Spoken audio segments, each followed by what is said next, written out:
आदरणीय अध्यक्ष महोदय,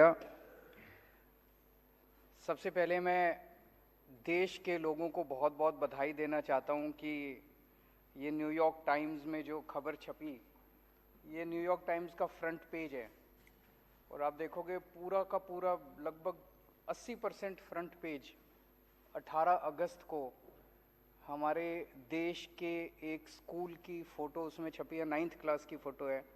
हमारे बच्चे कितने सुंदर लग रहे हैं इसमें।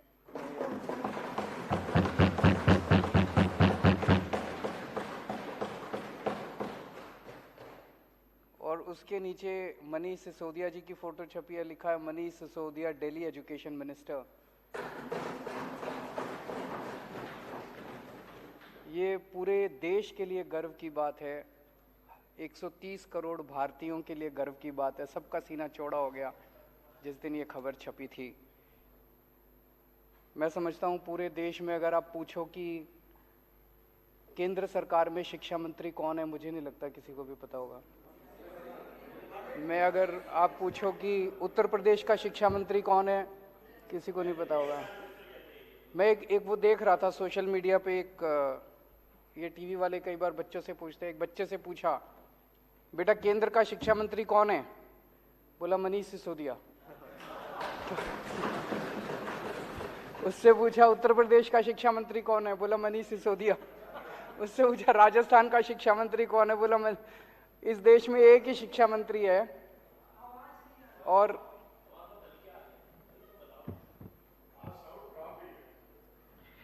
इस देश में एक ही शिक्षा मंत्री है। और अब तो ऐसे लगता है जैसे पूरी दुनिया में एक ही शिक्षा मंत्री है। अगर अमेरिका वालों से पूछो कौन शिक्षा मंत्री, तो वो भी कह रहे हैं भाई मनीष सिसोदिया। तो ये हर भारतीय के लिए गौरव की बात थी, बहुत गर्व की बात थी। सब लोगों को बहुत अच्छा लगा।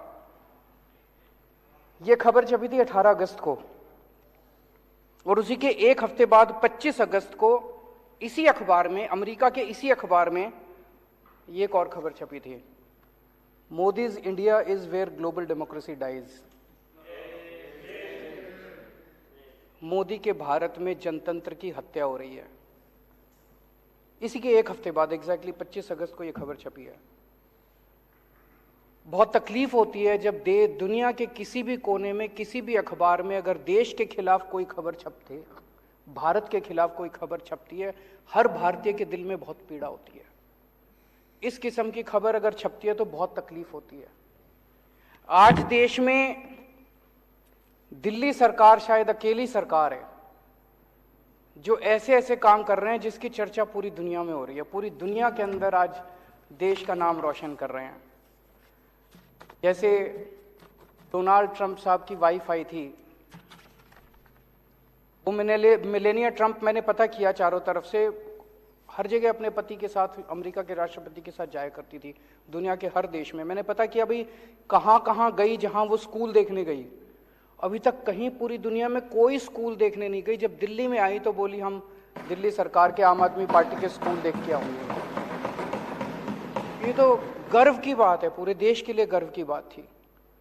यूएन के फॉर्मल सेक्रेटरी जनरल बान की मून साहब दिल्ली आए, स्पेशली दिल्ली के मोहल्ला क्लिनिक देखने के लिए। और ये खबर कि वो दिल्ली आके मोहल्ला क्लिनिक देखने के, ये पूरी दुनिया के सारे अखबारों में छपी, सारे देशों के सारे अखबारों में ये खबर छपी कि बान की मून और नॉर्वे की फॉर्मर प्राइम मिनिस्टर दोनों दिल्ली के मोहल्ला क्लिनिक देखने के लिए आए। फिर अभी सिंगापुर में, सिंगापुर की सरकार ने मेरे को कहा जी आप बहुत अच्छा काम कर रहे हो, हम आपके लिए पूरी दुनिया के मेयर बुलाएंगे और उन सारे मेयर को आके आप बताओ कि आप कैसे अच्छा काम कर रहे हो, उनको सिखाओ। ये तो देश के लिए कितने गौरव की बात है कि हमारे देश के किसी आदमी को बुलाया गया कि सिंगापुर, पूरे दुनिया के मेयर को हमें सिखाने का मौका मिलता। पूरा देश इसकी वजह से बड़ा खुश है। लेकिन जितनी राष्ट्र विरोधी ताकतें हैं, जितने लोग इस देश से नफरत करते हैं, इस देश की तरक्की से नफरत करते हैं, इस देश के विकास से नफरत करते हैं, जो लोग नहीं चाहते ये देश तरक्की करे, 75 साल के अंदर इस देश को घोट के रखा गया वेस्टेड इंटरेस्ट्स के द्वारा, उन सारे लोगों ने अब षड्यंत्र करके मिलके और ये किया यार इनको बंद करो। अब ये अगर इसी तरह से ये आगे बढ़ते रहे तो बड़ी मुश्किल हो जाएगी। और इन लोगों ने मिलके एक षड्यंत्र रचा कि दिल्ली की सरकार गिराई जाए, दिल्ली की सरकार खत्म की जाए। ये दिल्ली की सरकार जब तक खत्म नहीं करेंगे तब तक ये इसी तरह से अच्छा काम करते रहेंगे। ये जितनी राष्ट्र विरोधी ताकतें सारे इकट्ठे हो गए हमारे खिलाफ, सारों ने इकट्ठा होकर ये षड्यंत्र रचा। षड्यंत्र रच के सबसे पहला काम इन्होंने किया, मनीष सिसोदिया के ऊपर एक झूठा आरोप लगाया। बोला मनीष सिसोदिया शराब में पैसे खा गया। हमने बार बार इनसे पूछा जी क्या पैसे खा गया, क्या घोटाला क्या है? तो सच होता है, सच एक होता है, झूठ कई होते हैं उसके। तो इनका एक आदमी बोला जी 1.5 लाख करोड़ रुपए का शराब घोटाला हो गया। 1.5 लाख करोड़ तो दिल्ली का बजट ही नहीं है, इतना शराब घोटाला कहां से हो गया? फिर इनका एक प्रवक्ता था, एक बड़ा सीनियर लीडर, एक डिबेट में बैठा था, वो कहता है 8,000 करोड़ रुपए का घोटाला हो गया। तो मैं देख रहा था, सौरभ उसके साथ था। सौरभ ने पूछा घोटाला क्या है? तो वो कुछ कागज लेके बैठा था, बोला घोटाला, उसको समझ ही ना आए घोटाला क्या है। तो मेरे ख्याल से बता नहीं पाया वो घोटाला बता ही नहीं पाया। फिर उसके बाद इनके 2 बड़े नेताओं ने एक प्रेस कॉन्फ्रेंस करी, बोले 1100 करोड़ का घोटाला हो गया। 1100 करोड़ का घोटाला क्या हो गया भाई? 1100 करोड़ का घोटाला। उनसे पूछा क्या घोटाला हो गया, तो वो भी कुछ इधर उधर की। फिर एलजी साहब ने एक रिपोर्ट बना के बताते हैं, भेजी, अखबार वाले कहते हैं, ये मीडिया वाले कहते हैं, जिसमें कह रहे लिख रखा है 144 करोड़ का घोटाला हो गया। और अब सीबीआई ने जो एफआईआर करी है उसमें लिखा है 1 करोड़ का घोटाला हुआ है। और घोटाला क्या है सीबीआई की एफआईआर में? उसमें लिखा है कि एक शराब के वाले ने दूसरे शराब वाले के बैंक अकाउंट में 1 करोड़ रुपए जमा कराए। उसमें मनीष का क्या लेना देना यार? एक शराब वाले ने दूसरे को 1 करोड़ रुपए जमा कराए बैंक अकाउंट में, कि क्या घोटाला है? घोटाला क्या है ये समझ ही नहीं रहा अभी तक। ये अभी आज है नहीं, आठों को अगर आप अगले अलग अलग कमरे में बिठा देते और एक एक से पूछते बेटा घोटाला क्या है, तो 5 को तो पता ही नहीं होता घोटाला क्या है। 3 अगर कुछ बताते तो ये कुछ बताता, ये कुछ बताता और ये कुछ बताता, क्योंकि झूठ तो अलग अलग होता है ना, सच एक होता है। सच क्या है? कोई घोटाला नहीं हुआ, सबसे ट्रांसपेरेंट पॉलिसी थी, कोई घोटाला नहीं हुआ। ये सब झूठे आरोप लगा रहे हैं। आरोप लगा के इन्होंने एफआईआर कर दी मनीष सिसोदिया के खिलाफ।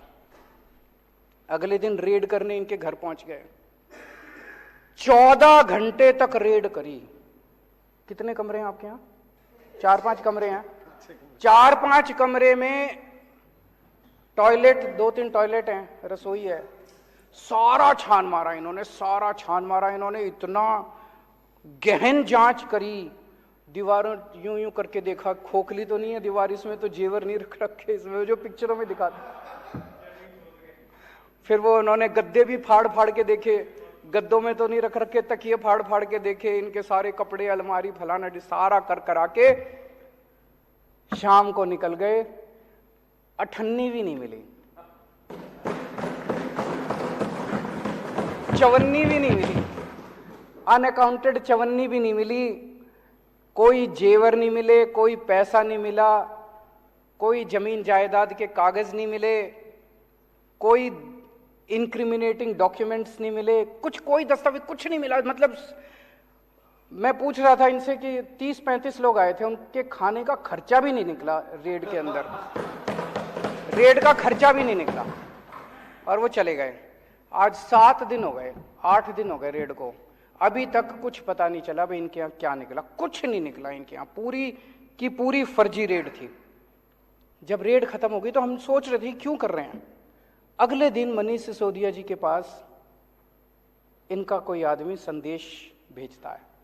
ये लोग संदेश भेजते हैं, बोले जी ऊपर से है, ये टॉप से, वहां से संदेश ये है कि आप केजरीवाल का साथ छोड़ दो, आम आदमी पार्टी तोड़ के 2-4 एमएलए और ले आओ, हम आपको आम आदमी पार्टी की सरकार अब गिराने जा रहे हैं बहुत जल्दी। ऑपरेशन लोटस चालू है दिल्ली के अंदर, आपको हफ्ते 10 दिन के अंदर दिल्ली का मुख्यमंत्री बना देंगे। दूसरा बोले ये सारे तुम्हारे सीबीआई और ईडी के केस खत्म कर देंगे। तो इसने कहा सीबीआई ईडी के केस में तो कुछ है ही नहीं, सारा फर्जी केस है, कल तुम जांच वांच भी करके ले गए, कुछ भी नहीं मिला तुमने, मैंने कमाया नहीं, कुछ करा नहीं, तो इस केस तो तुम करते रहो, मेरे को क्या डर है। और बोले मंत्री सीएम बनने का मेरे को कोई ख्वाब नहीं है, मैं तो शिक्षा मंत्री बन के खुश हूं। बड़ी बात है।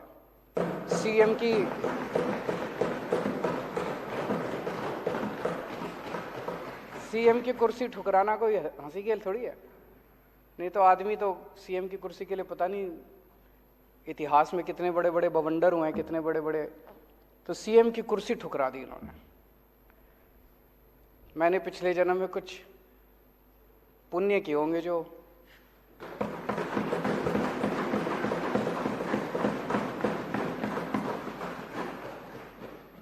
ऐसे डिप्टी सीएम और शिक्षा मंत्री मिले। उसके बाद जब ये नहीं चला तो फिर आप लोगों के पास आए। मेरे पास अभी तक 12 एमएलए आ चुके हैं। एक एक एमएलए को आके कहते हैं भाई 20-20 करोड़ रुपए ले ले और टूट के आ जा, 2-4 को और लाएगा तो तेरे को 25 करोड़ देंगे, और नहीं तो जैसे मनीष सिसोदिया का हाल करा तेरे ऊपर भी रेड करेंगे, तेरे को गिरफ्तार करेंगे, सीबीआई और ईडी छोड़ देंगे तेरे खिलाफ। भाई साहब सलाम करता हूं आप सबको।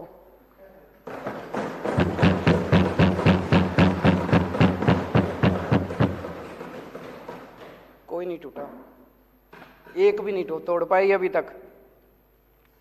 सारे आरोप झूठे हैं इनके। तो जो पता चला उनको एमएलए को, इन्होंने कहा भाई 40 एमएलए हमें चाहिए, 40 एमएलए तोड़ने हैं, 20-20 करोड़ रुपए एक को देंगे। 800 करोड़ रुपए इन्होंने कहीं रख रखे हैं दिल्ली में। ऑपरेशन लोटस दिल्ली इस नाम से चल रहा है, ऑपरेशन लोटस दिल्ली के नाम से इनका पूरा ये ऑपरेशन है। 800 करोड़ रुपए इन्होंने कहीं रख रखे हैं 20-20 करोड़ के हिसाब से। सब ये पूछ रहे हैं कि ये 800 करोड़ रुपए कहाँ हैं, किसके हैं। आज इस सदन में मैं बताऊंगा ये पैसे किसके हैं। आज मैं खुलासा करूंगा ये 800 करोड़ रुपए किसके हैं। लोग बता रहे हैं जी गुजरात के, पहले अभी थोड़ी देर पहले खबर आई है, एलजी साहब ने अब स्कूलों पे भी इंक्वायरी शुरू कर दी। तो कह रहे हैं भाई स्कूलों के बेसिकली तो रोकना है, स्कूल रुक जाएं, अस्पताल रुक जाएं, जितने अच्छे काम हो रहे हैं वो रुक जाएं, जनता को तकलीफ हो रही है।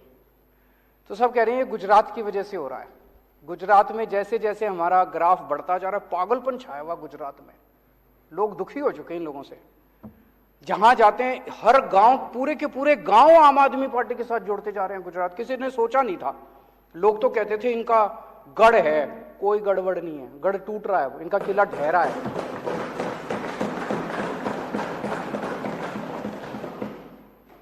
तो लोग तो यही कह रहे हैं जी दिसंबर में सरकार बनने के बाद गुजरात में इनके 27 सालों की आप इंक्वायरी कराओगे, तब तक ये इंक्वायरी करा रहे हैं दिल्ली के अंदर। अगर आज हम गुजरात चुनाव अनाउंस कर देना भी गुजरात चुनाव हम नहीं लड़ेंगे, ये सारी इंक्वायरी बंद हो जाएगी, सारी ईडी बंद, सीबीआई बंद, सब खत्म। उसी की वजह से हो रहा है ये।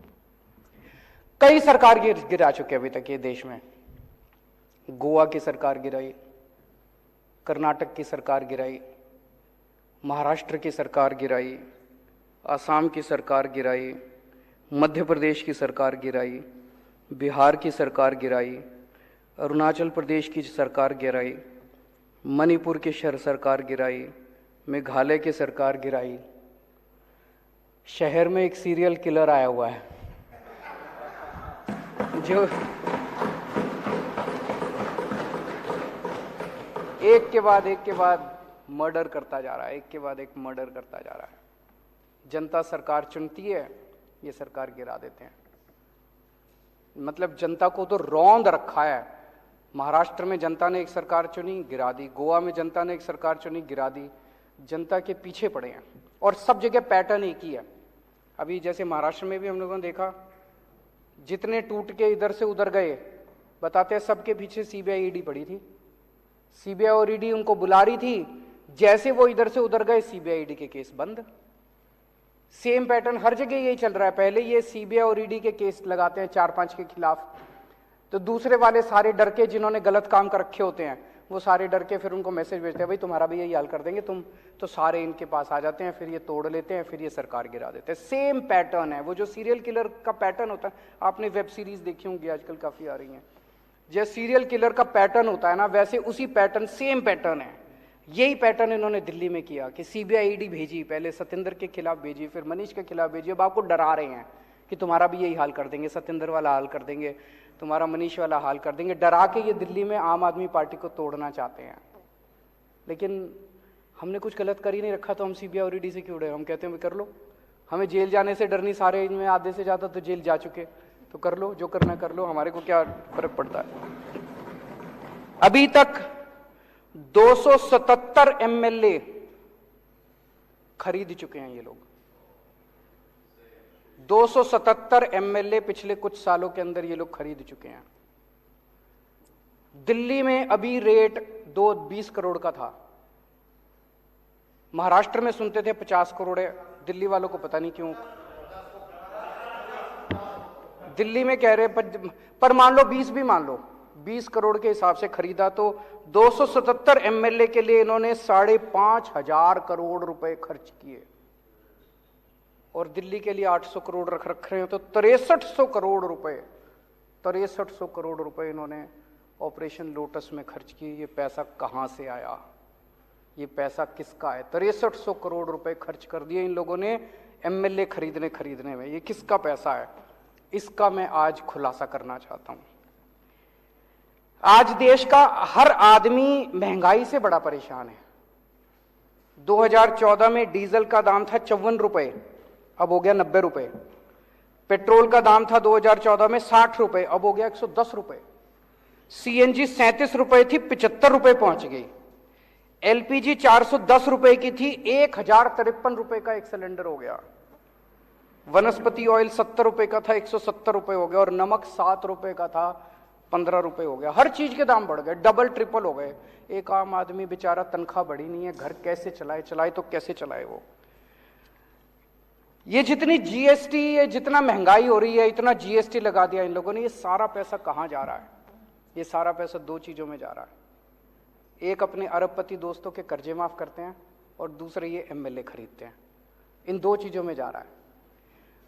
महाराष्ट्र की सरकार गिरानी थी तो छाछ पे जीएसटी लगा दी, दही पे जीएसटी लगा दी, शहद पे जीएसटी लगा दी, गेहूं पे जीएसटी लगा दी, चावल पे जीएसटी लगा दी।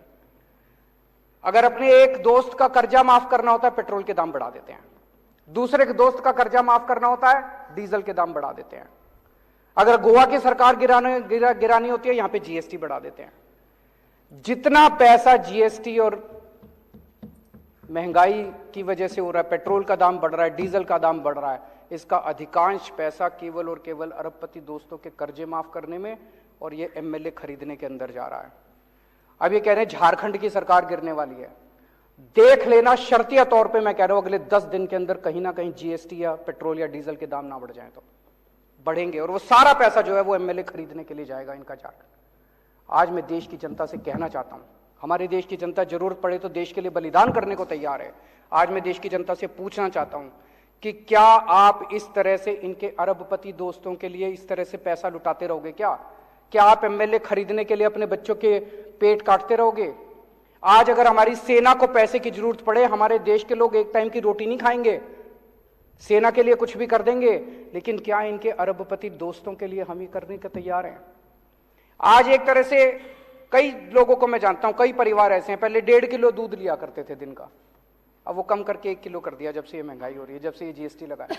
कई परिवार ऐसे हैं जिन्होंने एक टाइम की सब्जी लेनी बंद कर दी, अब नमक से रोटी खा लेते हैं। तो एक तरह से गरीब का खून चूस के, और वो पैसा ये अरबपति दोस्तों को दे रहे हैं। गरीब का खून चूस के इस देश के अंदर एक आदमी की सत्ता की हवस को पूरा करने के लिए सारा का सारा पैसा इस्तेमाल किया जा रहा है। क्या देश के लोगों को यह मंजूर है? हम भारत को नंबर 1 देश बनाना चाहते हैं। हमारा मकसद है, हमारा सपना है, पूरे देश के लोगों का सपना है कि भारत दुनिया का नंबर 1 देश बनना चाहिए। भारत दुनिया का नंबर 1 देश कैसे बनेगा? जब हर बच्चे को अच्छी शिक्षा मिलेगी। सब बच्चों को पढ़ाना पड़ेगा, स्कूल खोलने पड़ेंगे, अस्पताल बनाने पड़ेंगे, सड़कें बनानी पड़ेंगी, ये सारा काम करना पड़ेगा। लेकिन जितने लोग काम कर रहे हैं इस देश के अंदर, उन सारे लोगों को अगर आप काम नहीं करने दोगे, उनको रोकोगे, उनके पीछे सीबीआई ईडी छोड़ दोगे, तो फिर देश आगे कैसे बढ़ेगा? आपने इनके ये इतनी पीसी करते हैं, आपने देखा होगा कि कोई एक प्रेस कॉन्फ्रेंस इनकी काम से रिलेटेड होती है। सारी पॉलिटिकल गाली गलौज, इसके खिलाफ उसके खिलाफ।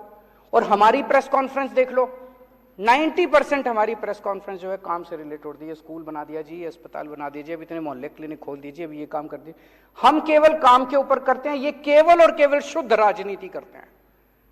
ये जैसे अभी मैं देख रहा, कुछ कहते हैं कि इनके स्कूल बड़े खराब हैं, चलो हमारे खराब है, तुम अपने दिखा दो, तुम तो दिखाओ। आज वो असम के चीफ मिनिस्टर ने लिखा कि कुछ, मैंने कहा ठीक है जी मैं आ जाता हूं असम में, एक जवाब ही नहीं दे रहा वो। मैंने कहा जी मैं आ जाता हूं, आपसे सीख लेते हैं, मगर आपने कोई अच्छा काम करा है असम के ऊपर, हमारे को तो कोई ईगो नहीं है, हम सीख लेते हैं आपसे, आप हमसे सीखो, हम आपसे सीखेंगे, तभी तो देश तरक्की करेगा।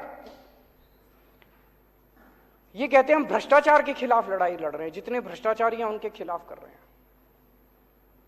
ये लड़ाई भ्रष्टाचार के खिलाफ नहीं है, ये लड़ाई एक आदमी के स्वार्थ की लड़ाई है, एक आदमी की सत्ता की हवस की लड़ाई है।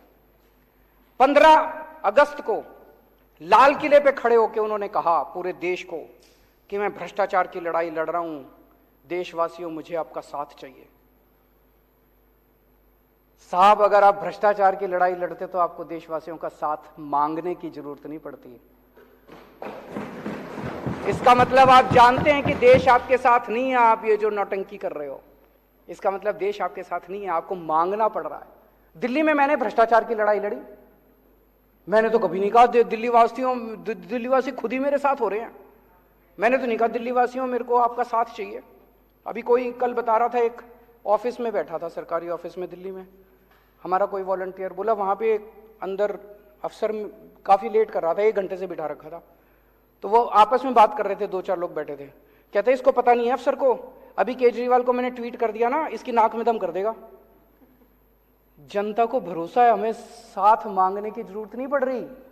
पंजाब के अंदर अभी हमने जिस तरह से भ्रष्टाचार के खिलाफ वार छेड़ा हुआ है, भगवंत मान ने तो कभी नहीं कहा मेरे को आपका साथ चाहिए।